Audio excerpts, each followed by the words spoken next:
से आती है और प्रकाश बालकनी से। यहाँ बिजली, पानी, गैस घर घर में है, लिफ्ट है, हेल्थ सेंटर है, बच्चों का पार्क भी। आज इन स्वाभिमान अपार्टमेंट्स का उद्घाटन हमारे प्रधानमंत्री मोदी जी कर रहे हैं। प्रधानमंत्री जी का लक्ष्य है विकसित भारत के निर्माण के सहभागी हमारे कर्मयोगी सरकारी कर्मचारी ऐसी ही शानदार जगह पर बेहतर जीवन बिताएं। स्वागत है सरोजनी नगर में बने सरकारी आवासीय क्वार्टर्स में। मॉडर्न फैसिलिटीज, गुड कंस्ट्रक्शन और हाँ, सर्दियों के लिए सोलर वाटर हीटिंग सिस्टम बड़ा काम आएगा। यहाँ 19 टावर्स में 1738 फ्लैट हैं और साथ ही ऑफिस कॉम्प्लेक्स भी है, जिसका आज प्रधानमंत्री जी के कर कमलों से उद्घाटन हो रहा है। चलिए अब दिखाता हूँ मेरी दिल्ली की नई स्टेट ऑफ द आर्ट इमारत, जिसे देखकर सब बोलेंगे just wow. This is the world trade center, Nauroji Nagar में बना एक वर्ल्ड क्लास बिजनेस सेंटर। इस ह्यूज ऑफिस प्रीमाइस में 20,000 लोग काम कर पाएंगे। 8,000 गाड़ियां यहाँ एक साथ पार्क हो पाएंगी और यहाँ स्काई टॉप रेस्टोरेंट भी है। दिल्ली की जरूरत को ध्यान में रखा है वर्ल्ड ट्रेड सेंटर ने, क्योंकि ये इको फ्रेंडली है। करीब 1,950 करोड़ रुपए की लागत से बने वर्ल्ड ट्रेड सेंटर का उद्घाटन भी आज प्रधानमंत्री जी कर रहे हैं। सबको शिक्षा, अच्छी शिक्षा, प्रधानमंत्री जी के इस विजन को आज नई मजबूती मिल रही है। मोदी जी दिल्ली में सीबीएसई के हाईटेक डिजिटल मुख्यालय का शुभारंभ भी कर रहे हैं।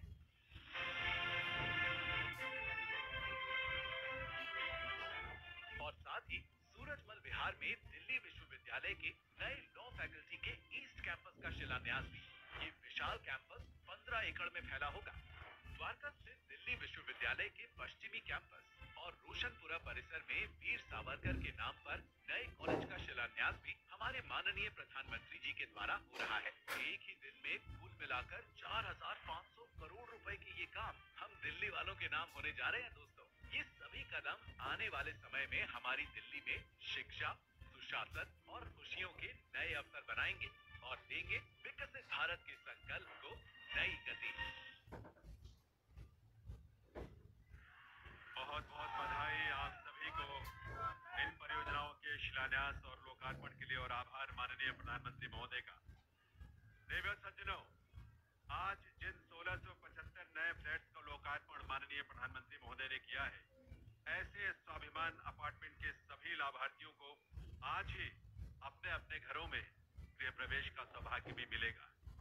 मैं माननीय प्रधानमंत्री महोदय से विनम्र अनुरोध करूंगा कि वे प्रतीक रूप में यहाँ मंच पर 5 परिवारों को स्वाभिमान अपार्टमेंट में उनके अपने घर की चाबी अपने हाथों से सौंपने की कृपा करें, जो प्रतीक होगा आप सभी के गृह प्रवेश का।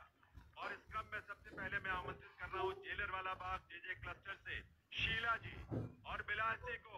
आप सबकी तालियां जरूर आनी चाहिए मंच तक, आपकी बधाई और शुभकामनाओं के रूप में। जब शीला और बिलास जी यहाँ मंच पर आ रहे हैं, प्रधानमंत्री महोदय के करकमलों से उन्हें ये चाबी, ये सौभाग्य, ये स्नेह, ये कृपा प्राप्त हो रही है। तालियों की आवाज आपकी मंच तक आनी चाहिए, भरपूर आनी चाहिए। बहुत बहुत बधाई शीला जी, बिलास जी को और उनके पूरे परिवार को।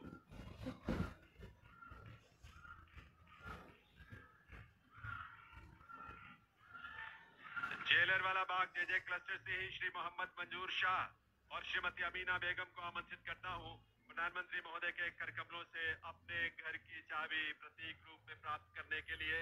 और इनके लिए भी तालियों की गूंज, आपकी आवाज, कट्टल ध्वनि की मंच तक भरपूर आनी चाहिए। उन सभी परिवारों के लिए ये आपकी शुभकामनाएं और बधाई है। देवियों सज्जनों,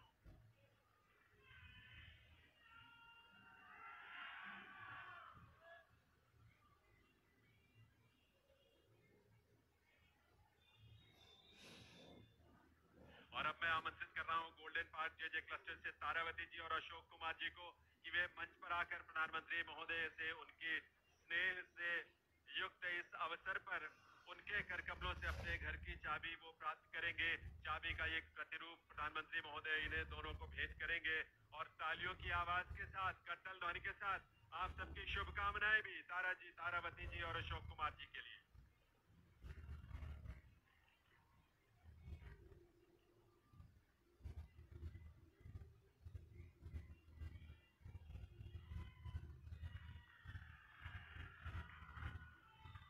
और अब मैं आमंत्रित करूंगा माता जयकौर जे क्लस्टर से राजवती जी और श्यामलाल जी को कि वे आए और अपने परिवार का आशियाना जो है आज जिसका लोकार्पण प्रधानमंत्री जी ने किया है उसके घर की चाबी वे प्रधानमंत्री महोदय के कर कमलों से ही प्राप्त करें। चाबी का प्रतिरूप तालियों की आवाज शुभकामनाओं के रूप में बधाई के रूप में आप सबकी तरफ से।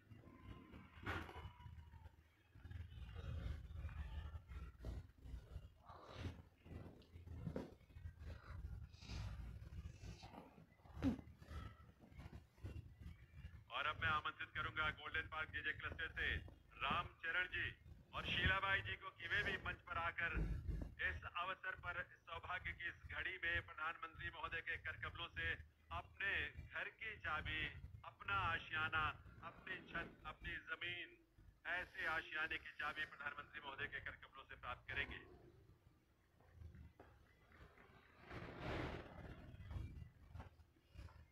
आभार माननीय प्रधानमंत्री महोदय का उनके इस कृपा के लिए, उनके स्नेह के लिए। देवी और सज्जनों, दिल्ली की झुग्गी झोपड़ियों में रहने वाले लाखों परिवारों की दुर्दशा पर आंसू तो बहुतों ने बहाए, लेकिन उस दुर्दशा से इन्हें बाहर निकालकर एक सम्मानजनक जीवन देने का सपना जिन्होंने देखा, उस सपने को साकार करने की प्रेरणा जिन्होंने दी, राह जिन्होंने दिखाई, वे हैं हमारे आपके प्रिय प्रधानमंत्री श्री नरेंद्र मोदी जी। गरीब हो, महिलाएं हो, किसान हो, आपने इन सबकी समृद्धि का मार्ग प्रशस्त किया है, इन्हें सम्मान से जीने का अवसर दिया है और साथ ही विकसित भारत के निर्माण में इन्हें सबको भागीदार भी बनाया है। देवी सज्जनों, आइए आप सबकी सम्मान से भरी, कृतज्ञता से भरी तालियों के साथ निवेदन करें इस देश के यशस्वी प्रधानमंत्री श्री नरेंद्र मोदी जी से इस अवसर पर उनके संबोधन के लिए। माननीय प्रधानमंत्री महोदय।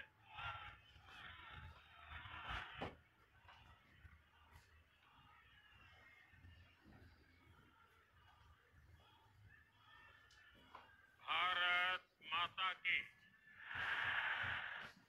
भारत माता की।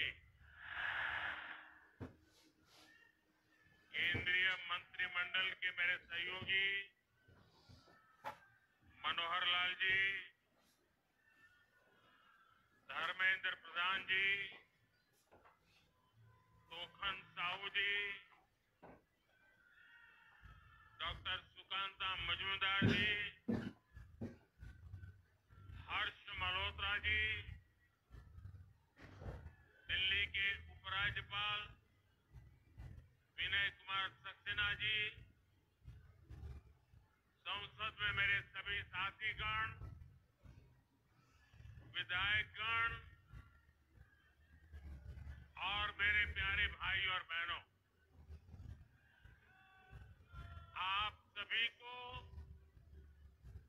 साल 2025 की बहुत बहुत शुभकामनाएं।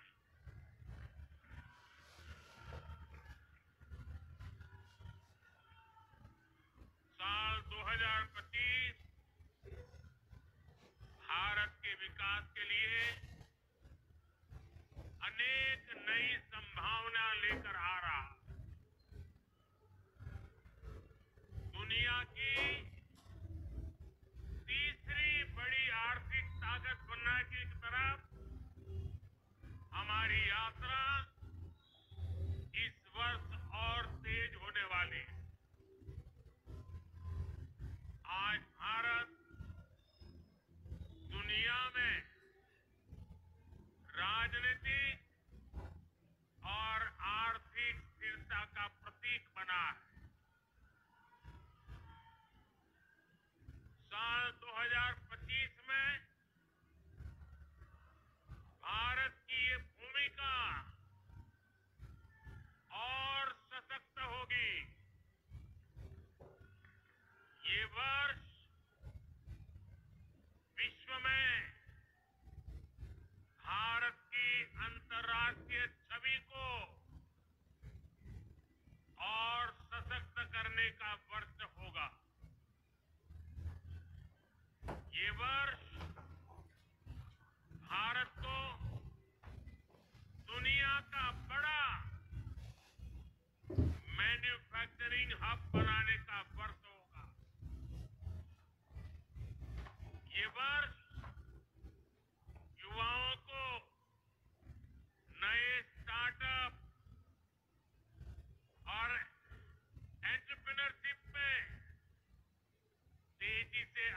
बढ़ाने का वर्ष होगा। ये वर्ष कृषि क्षेत्र में नए कीर्तिमानों का वर्ष होगा। ये वर्ष वुमेन लेड डेवलपमेंट के हमारे मंत्र को नई ऊंचाई देने का वर्ष होगा। ये वर्ष ईज ऑफ लिविंग बढ़ाने, क्वालिटी ऑफ लाइफ बढ़ाने का वर्ष होगा। आज का ये कार्यक्रम भी इसी संकल्प का एक हिस्सा है। साथियों, आज जिन परियोजनाओं का शिलान्यास और लोकार्पण हुआ है, उनमें गरीबों के घर है, स्कूल और कॉलेज से जुड़े प्रोजेक्ट हैं। मैं आप सभी को बहुत बहुत बधाई देता हूं। विशेष रूप से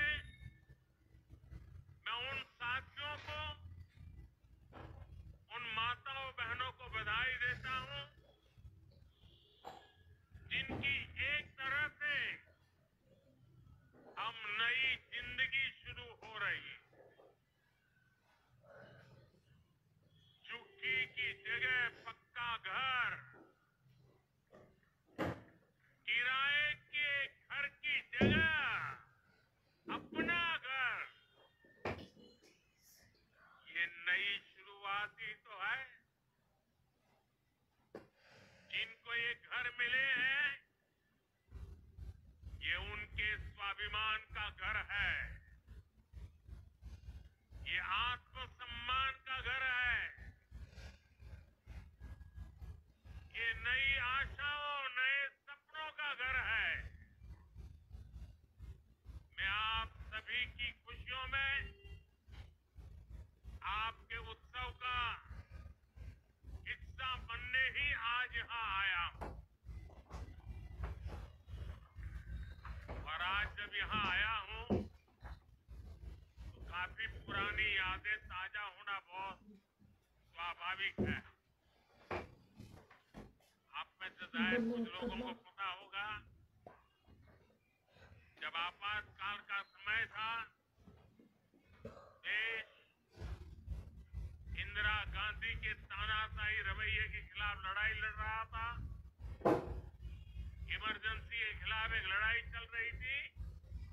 उस समय मेरे जैसे बहुत साथी अंडरग्राउंड मूवमेंट का हिस्सा थे और उस समय ये अशोक विहार मेरा रहने का स्थान हुआ करता था।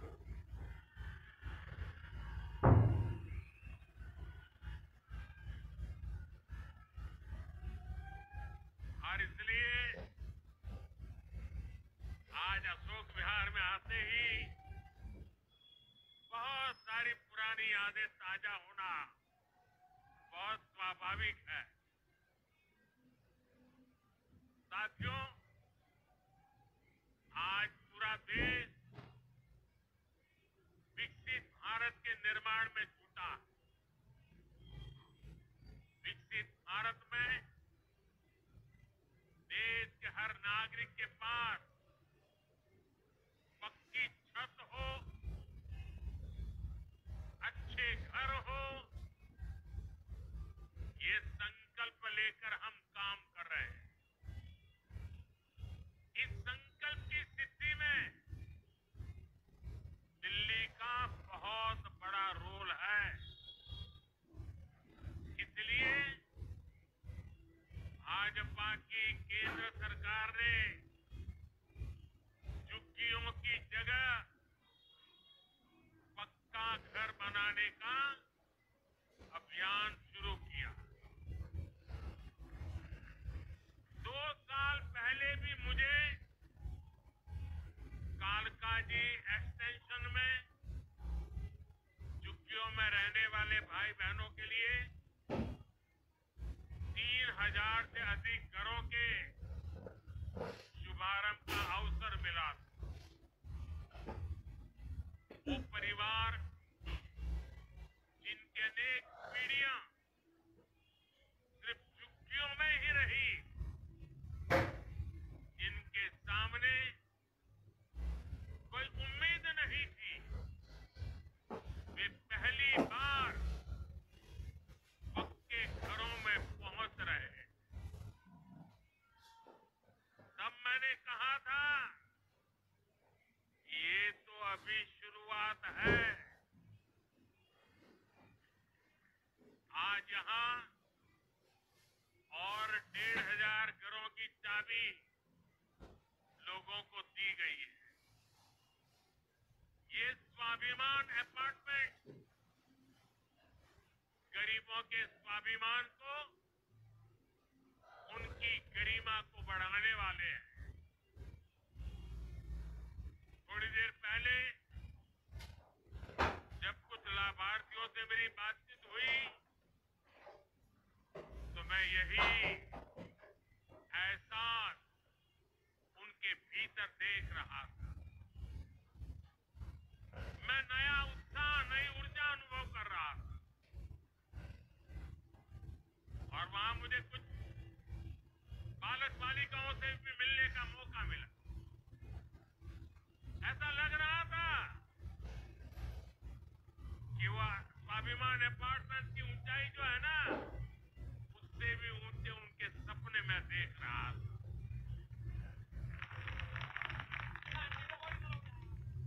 और साथियों, इन घरों के मालिक भले ही दिल्ली के अलग अलग लोग हों, लेकिन ये सब के सब मेरे परिवार के ही सदस्य हैं।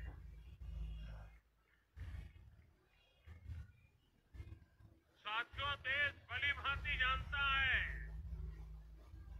कि मोदी ने कभी अपने लिए घर नहीं बनाया।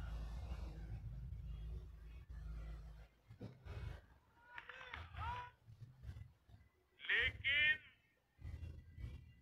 बीते 10 वर्षों में 4 करोड़ से अधिक गरीबों के घर, उनका सपना पूरा किया।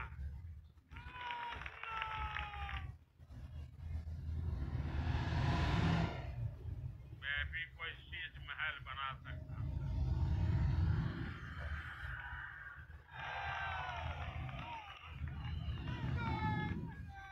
लेकिन मेरे लिए तो मेरे देशवासियों को पक्का घर मिले, यही एक सपना था। और मैं आप सबको भी कहता हूं,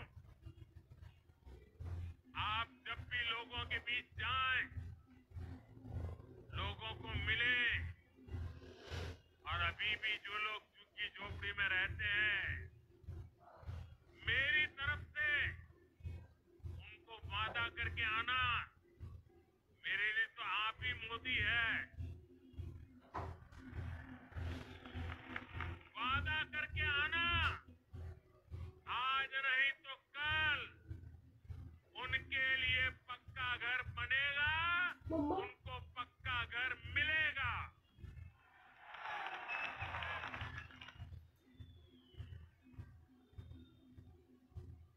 गरीबों के इन घरों में हर वो सुविधा है जो बेहतर जीवन जीने के लिए जरूरी है। यही तो गरीब का स्वाभिमान जगाता है, आत्मविश्वास बढ़ाता है, जो विकसित भारत की असली ऊर्जा है। और हम यही रुकने वाले नहीं हैं। अभी दिल्ली में करीब 3000 ऐसे ही और घरों के निर्माण का काम कुछ ही समय में पूरा होने वाला है। आने वाले समय में हजारों नए घर दिल्ली वासियों को मिलने वाले हैं। इस क्षेत्र में बहुत बड़ी संख्या में हमारे कर्मचारी भाई बहन रहते हैं। उनके जो आवास थे वे भी काफी पुराने हो चुके थे। उनके लिए भी नए आवास बनाए जा रहे हैं। दिल्ली के अभूतपूर्व विस्तार को देखते हुए ही केंद्र सरकार रोहिणी और द्वारका सब सिटी के बाद अब नरेला सब सिटी के निर्माण को गति दे रही है। साथियों, विकसित भारत बनाने में बहुत बड़ी भूमिका हमारे शहरों की है। हमारे ये शहर ही जहां दूर दूर से लोग बड़े सपने लेकर आते हैं, पूरी ईमानदारी से उन सपनों को पूरा करने में जिंदगी खपा देते हैं। इसलिए केंद्र की भाजपा सरकार हमारे शहरों में रहने वाले हर परिवार को क्वालिटी लाइफ देने में जुटी है। हमारा प्रयास है कि गरीब हो या मिडिल क्लास, उसको अच्छा घर दिलाने में मदद मिले। जो नए नए लोग गांव से शहर आए हैं, उन्हें उचित किराए पर घर मिले। जो मध्यम वर्गीय परिवार है, मिडिल क्लास है, उसको भी अपना सपनों का घर पूरा करने के लिए सरकार पूरी मदद दे रही है। बीते एक दशक से कम लगातार ये काम निरंतर चल रहा है। बीते 10 वर्षों में प्रधानमंत्री आवास योजना शहरी, इसके तहत देश भर में 1 करोड़ से ज्यादा घर बने हैं। इसी योजना के तहत दिल्ली में भी करीब 30,000 नए घर बने हैं। साथियों, अब इस प्रयास को हमने और विस्तार देने की योजना शुरू की है। प्रधानमंत्री आवास योजना शहरी के अगले चरण में शहरी गरीबों के लिए 1 करोड़ नए घर बनने वाले हैं। इन घरों के लिए केंद्र की भाजपा सरकार ही मदद देने वाली है।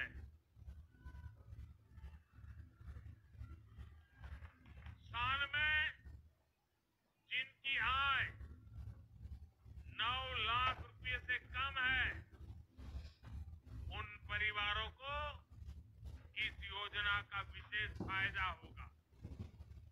केंद्र सरकार मिडिल क्लास परिवारों को, मध्यम वर्ग परिवारों का घर का सपना पूरा करने के लिए होम लोन के ब्याज में बहुत बड़ी छूट दी रही है। वो पैसे सरकार दे रही है। साथियों, हर परिवार का सपना होता है कि उसके बच्चे अच्छे से पढ़े, अच्छे से सीखे और अपने पैरों पर खड़े हो।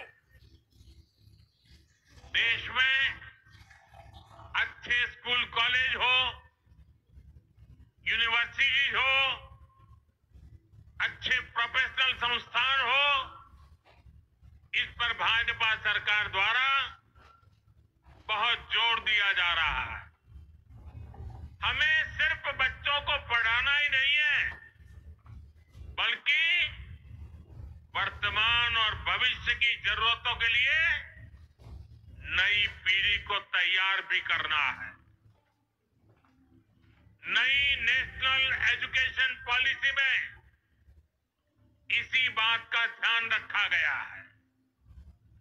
नई राष्ट्रीय शिक्षा नीति गरीब परिवार का बच्चा हो, मध्यम परिवार के संतान हो, उनको नए अवसर देने वाली नीति को लेकर चलता है। हमारे देश में मध्यम वर्ग परिवार के बच्चे हो, गरीब परिवारों के बच्चे हो, उनके लिए डॉक्टर बनना, इंजीनियर बनना, बड़ी अदालत में खड़े होकर के वकालत करना, ये सारे सपने उनके भी होते हैं। लेकिन मध्यम वर्ग के परिवार के लिए अंग्रेजी माध्यम की स्कूल में बच्चों को पढ़ाना आसान नहीं होता है। गरीब के लिए बच्चों को अंग्रेजी में शिक्षा देना मुश्किल होता है। अगर मेरे मध्यम वर्ग के बच्चे, मेरे गरीब परिवार के बच्चे क्या अंग्रेजी के अभाव में डॉक्टर इंजीनियर नहीं बन सकते हैं क्या? क्या उनका डॉक्टर इंजीनियर बनने का सपना पूरा होना चाहिए कि नहीं होना चाहिए? और इसलिए आजादी के इतने सालों तक काम नहीं हुआ, वो आपके इस सेवक ने कर दिया है। अब वो अपनी मातृभाषा में पढ़ करके डॉक्टर भी बन सकता है, इंजीनियर भी बन सकता है और बड़ी से बड़ी अदालत में मुकदमा भी लड़ सकता है। साथियों, देश की शिक्षा व्यवस्था को बेहतर बनाने में सीबीएसई की बड़ी भूमिका है। इसका दायरा निरंतर बढ़ रहा है। इसको देखते हुए ही सीबीएसई का नया भवन बनाया है।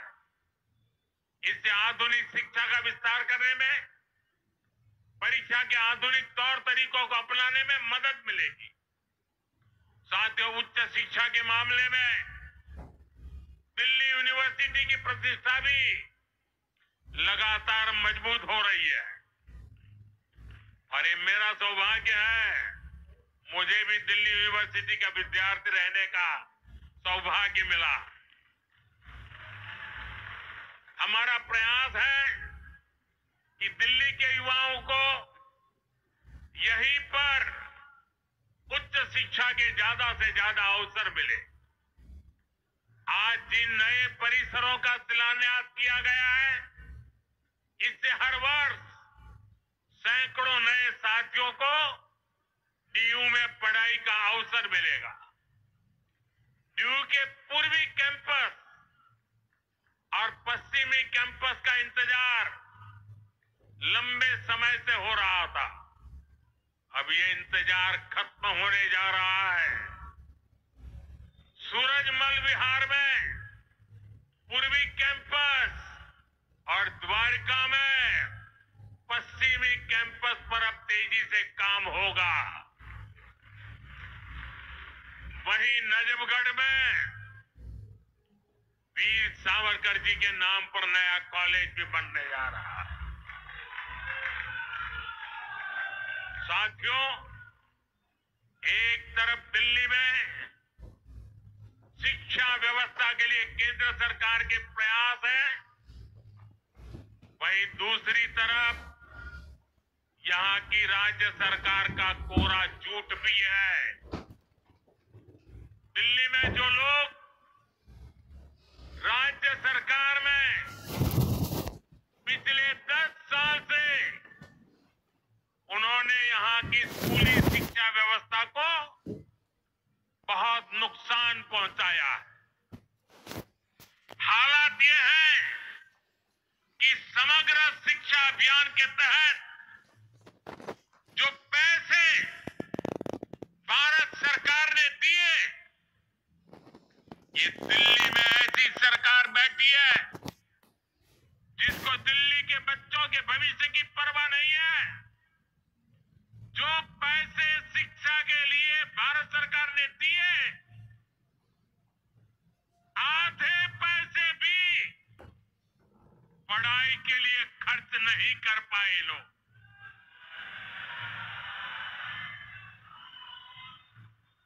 साथियों, ये देश की राजधानी है, दिल्ली वासियों का हक है, उनकी सुशासन की कल्पना की है, सुशासन का सपना देखा है, लेकिन बीते 10 वर्षों से दिल्ली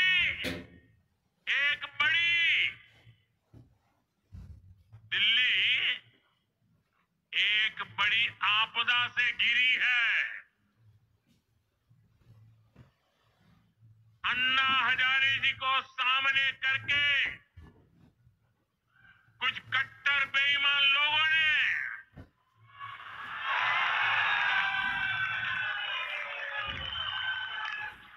दिल्ली को आपदा में धकेल दिया। शराब के ठेकों में घोटाला, बच्चों के स्कूल में घोटाला, गरीबों के इलाज में घोटाला, प्रदूषण से लड़ने के नाम पर घोटाला, भर्तियों में घोटाला। ये लोग दिल्ली के विकास की बात करते थे, लेकिन ये लोग आप आपदा बनकर दिल्ली पर टूट पड़ी है। ये लोग खुलेआम भ्रष्टाचार करते हैं और उसका महिमा मंडन भी करते हैं। एक तो चोरी, ऊपर से सीना चोरी।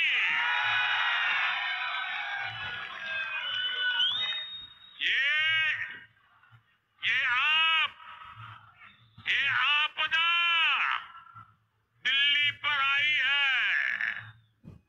और इसलिए दिल्ली वालों ने आपदा के विरुद्ध जंग छेड़ दी है।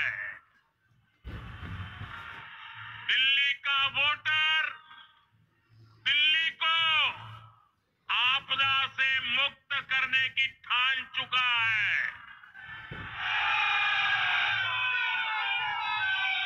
दिल्ली का हर नागरिक कह रहा है, दिल्ली का हर बच्चा कह रहा है, दिल्ली की हर गली से आवाज आ रही है, आपदा को नहीं सहेंगे, बदल के रहेंगे। आपदा को नहीं सहेंगे, आपदा को नहीं सहेंगे, आपदा को नहीं सहेंगे, आपदा को नहीं सहेंगे। साथियों, दिल्ली देश की राजधानी है। बड़े खर्चे वाले बहुत से काम यहां जो होते हैं वो भारत सरकार, केंद्र सरकार के जिम्मे है। दिल्ली में ज्यादातर सड़कें, मेट्रो, बड़े बड़े अस्पताल, बड़े बड़े कॉलेज कैंपस, ये सब केंद्र सरकार ही बना रही है। लेकिन यहां की आपदा सरकार के पास जिस भी काम का दायित्व है उस पर भी यहां ब्रेक लगी हुई है। दिल्ली को जिस आपदा ने घेर रखा है उसके पास कोई विजन नहीं है। ये कैसी आपदा है? इसका एक और उदाहरण हमारी यमुना जी है। यमुना नदी, अभी मैं ये स्वाभिमान फ्लैट के लाभार्थियों से बात कर रहा था यहां आने से पहले, तो ज्यादातर वो इस उत्तरी क्षेत्र के रहने वाले थे। तो मैंने उनको पूछा छठ पूजा कैसी रही। उन्होंने कहा साहब, सर पे हाथ फोड़ के कह रहे थे, साहब यमुना जी का हाल इतना खराब हुआ, अब हम तो छठ पूजा क्या करें, इलाके में ऐसा छोटा मोटा करके हम मां की क्षमा मांग लेते हैं। हर दिल्ली वासी को यमुना जी का स्थिति, साथियों आज 10 साल बाद ये कह रहे हैं, और बेशर्मी देखो, लाज शर्म का नामो निशान नहीं। ये कैसी आपदा? ये कह रहे हैं यमुना की सफाई से वोट नहीं मिलते। अरे वोट नहीं मिलेंगे तो क्या यमुना को बेहाल छोड़ देंगे? यमुना जी की सफाई नहीं होगी तो दिल्ली को पीने का पानी कैसे मिलेगा? इन लोगों की करतूतों की वजह से ही आज दिल्ली वालों को गंदा पानी मिलता है। इस आपदा ने दिल्ली वालों के जीवन को टैंकर माफिया के हवाले कर दिया है। ये आपदा वाले रहेंगे तो भविष्य में दिल्ली को और भी विकराल स्थिति की तरफ ले जाएंगे। साथियों, मेरा ये निरंतर प्रयास है कि देश के लिए जो भी अच्छी योजनाएं बन रही हैं, उनका लाभ मेरे दिल्ली के भाई बहनों को भी मिले। केंद्र की भाजपा सरकार की योजनाओं से गरीब और मध्यम वर्ग को सुविधाएं भी मिल रही हैं और पैसे भी बच रहे हैं। साथियों, केंद्र की भाजपा सरकार बिजली का बिल 0 कर रही है, और इतना ही नहीं, बिजली से कमाई के अवसर भी दे रही है। पीएम सूर्यघर मुफ्त बिजली योजना से हर परिवार आज बिजली उत्पादक बन रहा है। भाजपा सरकार हर इच्छुक परिवार को 78,000 रुपीज, करीब 75-80 हजार रुपये एक परिवार को सोलर पैनल लगाने के लिए 75-80 हजार रुपये दे रही है।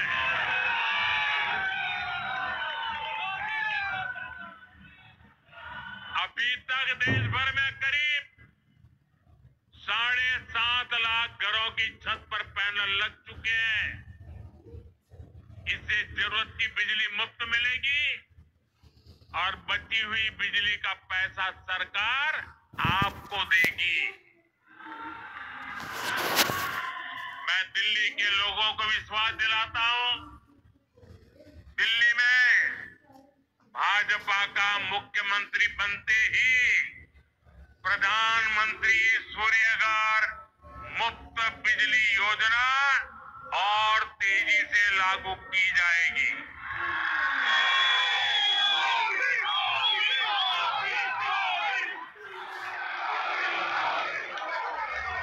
साथियों, आज दिल्ली के करीब 75 लाख जरूरतमंदों को भारत सरकार मुफ्त राशन दे रही है। एक देश एक ration card, one nation one ration card योजना ने दिल्ली के लोगों की बड़ी मदद की है। वरना कुछ साल पहले तक तो दिल्ली में राशन कार्ड बनाना तक मुश्किल था। पुराने अखबार निकाल के देखिए क्या क्या होता था। आपदा वाले तो राशन कार्ड बनाने में भी घूस लेते थे। आज घूसखोरी का रास्ता भी बंद हुआ है और राशन के खर्च में भी बचत हो रही है। साथियों, दिल्ली के गरीब हो, मध्यम वर्गीय परिवार हो, उनको सस्ती दवाएं मिले, इसके लिए करीब 500 जन औषधि केंद्र यहां दिल्ली में बनाए गए हैं। इन केंद्रों पर 80% से अधिक डिस्काउंट पर दवाएं उपलब्ध है। 100 रुपए की दवाई 15 रुपया 20 रुपए में मिलती है। इन सस्ती दवाओं से दिल्ली के लोगों को हर महीने हजारों रुपए की बचत हो रही है।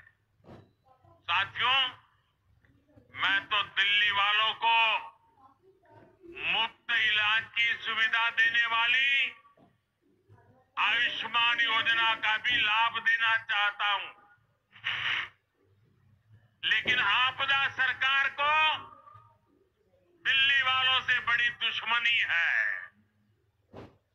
वे पूरे देश में आयुष्मान योजना लागू है, लेकिन इस योजना को आपदा वाले यहां लागू नहीं होने दे रहे। इसका नुकसान दिल्ली वालों को उठाना पड़ रहा है। और सबसे बड़ी बात, हमारे दिल्ली के व्यापारी देश भर में जाते आते रहते हैं। दिल्ली के प्रोफेशनल देश भर में जाते आते रहते हैं। दिल्ली के नौजवान देश भर में जाते आते रहते हैं, घूमने फिरने जाते हैं। हिंदुस्तान के किसी कोने में गए और कुछ हो गया,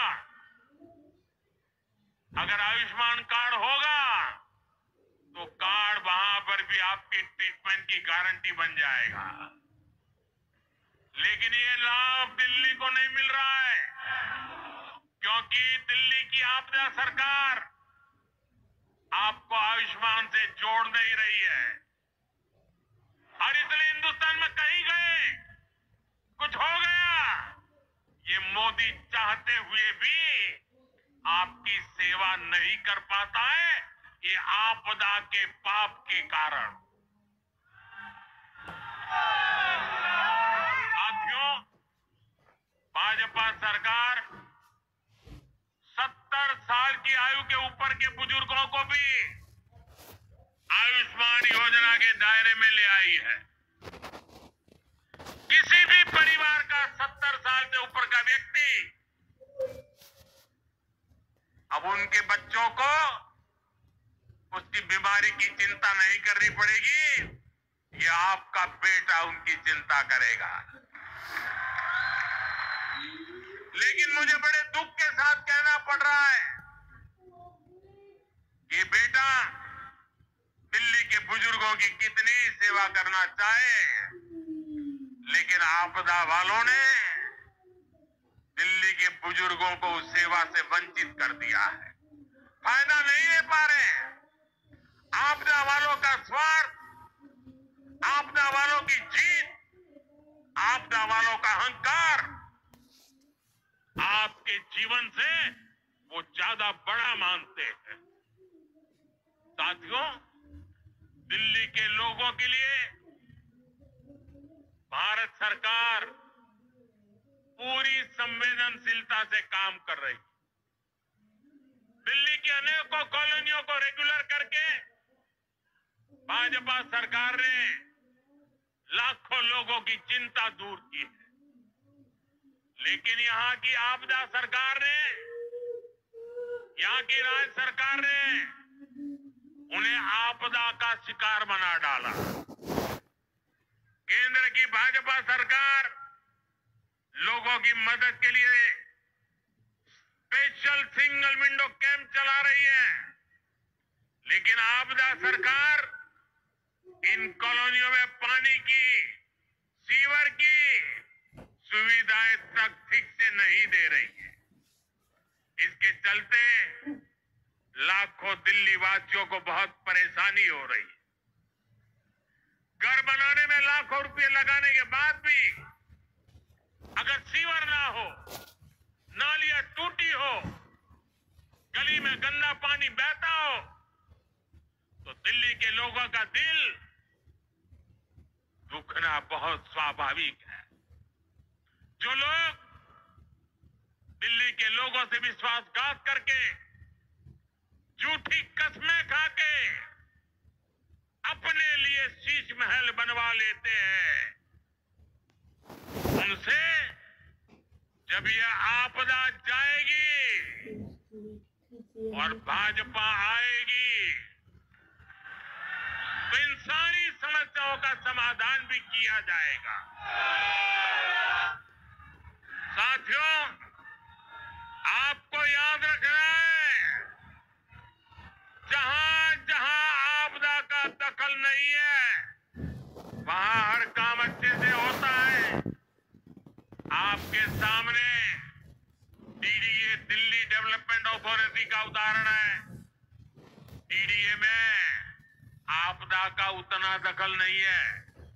इसके कारण डीडीए गरीबों और मध्यम वर्ग के लिए नए घर बना पा रही है।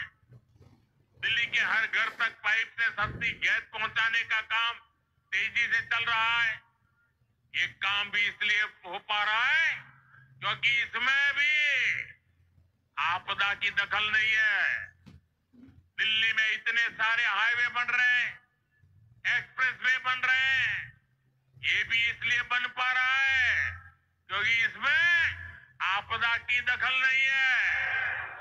साथियों, आपदा वाले दिल्ली को सिर्फ समस्याएं दे सकते हैं, वहीं भाजपा दिल्ली के लोगों की समस्याओं का समाधान करने में जुटी। 2 दिन पहले ही हमारे दिल्ली के 7 एमपी, हमारे सांसद ने यहां की ट्रैफिक की समस्या को दूर करने के लिए अहम सुझाव भारत सरकार को दिए हैं। दिल्ली एयरपोर्ट के नजदीक शिव मूर्ति से नेल्सन मंडेला मार्ग तक टनल बनाना हो, दिल्ली अमृतसर कटरा एक्सप्रेसवे को केएमपी एक्सप्रेसवे से जोड़ना हो, दिल्ली देहरादून एक्सप्रेसवे को अर्बन एक्सटेंशन रोड 2 से जोड़ना हो, या दिल्ली का ईस्टर्न बाईपास हो, ये हमारे सांसदों ने जो सुझाव दिए, इन सुझावों को भारत सरकार ने मान लिया है। इन पर सैद्धांतिक सहमति दे दी है। इनसे आने वाले समय में दिल्ली में ट्रैफिक की समस्या का समाधान होगा। साथियों, साल 2025 दिल्ली में सुशासन की नई धारा तय करेगा। ये साल राष्ट्र प्रथम, देशवासी प्रथम, मेरे लिए दिल्ली वासी प्रथम, इस भाव को सशक्त करेगा। ये साल दिल्ली में राष्ट्र निर्माण और जन कल्याण की नई राजनीति का शुभारंभ करेगा और इसलिए आपदा को हटाना है, भाजपा को लाना